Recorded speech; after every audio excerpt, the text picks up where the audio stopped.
The biggest coronavirus news coming out recently has been the Prime Minister's New Deal, a pathway which will allow Australia to get out of this virus. The New Deal is structured into 4 phases.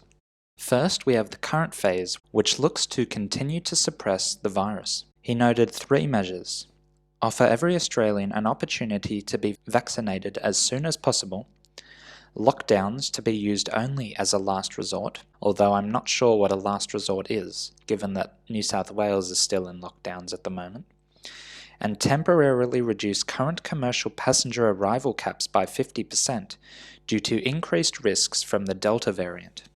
The second phase is post-vaccination, where they look to prevent serious illness and deaths from COVID. Measures include easing restrictions on unvaccinated residents, such as lockdowns and border controls, lockdowns only used in extreme circumstances to prevent escalating hospitalization and fatality, and restore commercial passenger arrival caps and have larger caps for vaccinated returning travellers.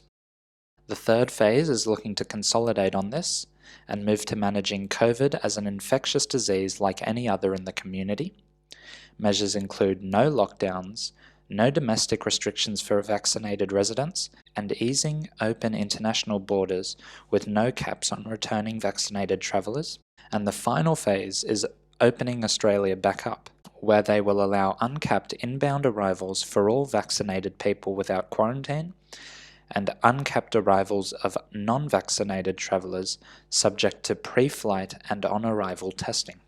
We can see that the later stages of the plan draw inspiration from other places like Singapore and Florida, which are now at the stage where they will no longer report COVID numbers in an effort to treat it as a normal disease. I think this notion of treating it as a normal disease is the right path to go, because realistically COVID will most likely never go away, and we will just have to get used to living with it.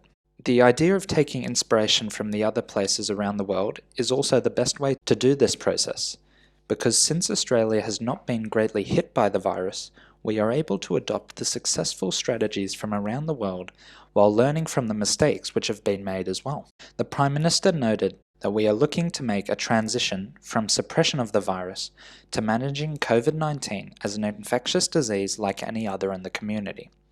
So again, this is the right idea by the Prime Minister, and this plan is very exciting because it provides a path forward for the country. We can now see that the end of the virus is getting closer, and we will be able to return completely to normal life at some point in the future. I expect that this pathway will serve as an incentive which will get more people vaccinated, especially given that the lockdowns currently happening serve as almost a binary opposite to what we can look forward to in the future. The first issue with this program from the Prime Minister is that he has not yet provided a timeline or vaccination threshold which he would like to meet for each of these stages. Instead, as reported by the Australian Financial Review, once enough people are vaccinated, a level to be determined by medical experts, the undeclared elimination strategy will end. The Prime Minister did state that it won't be a political or arbitrary number, reinforcing that it will be backed by science and not political games. The other issue is that the Prime Minister said that we hope to reach Phase 2 next year. If this is the case, then the time frame is too long. Australia cannot afford to continue entering snap lockdowns and imposing other coronavirus restrictions for years longer while the rest of the world is already opening up. The economic and social damage will become too great, and we will be left behind. One Nation leader, Pauline Hanson, listed her concerns on an interview with Sky News. "I'm hearing that the rest of the world is opened up, and it's getting back to business, but here we are in lockdown with just a few cases. I think it's ridiculous. We have not been told the truth all along with regards to COVID, and shutting our country down. We've got businesses that are struggling, people with depression, children going through problems because they can't go to school. Domestic violence is on the rise. I think it's disgraceful." Do you honestly believe that the politicians and these health seniors are actually going to tell you the truth now, after what they've put the Australian people through for the last year and a half? So some very fair criticism from Senator Hanson there. I think that following this, the main pathway for the government is to set specific targets for vaccination levels, and how many cases would be needed for us to enter lockdowns and for restrictions to be imposed at each stage.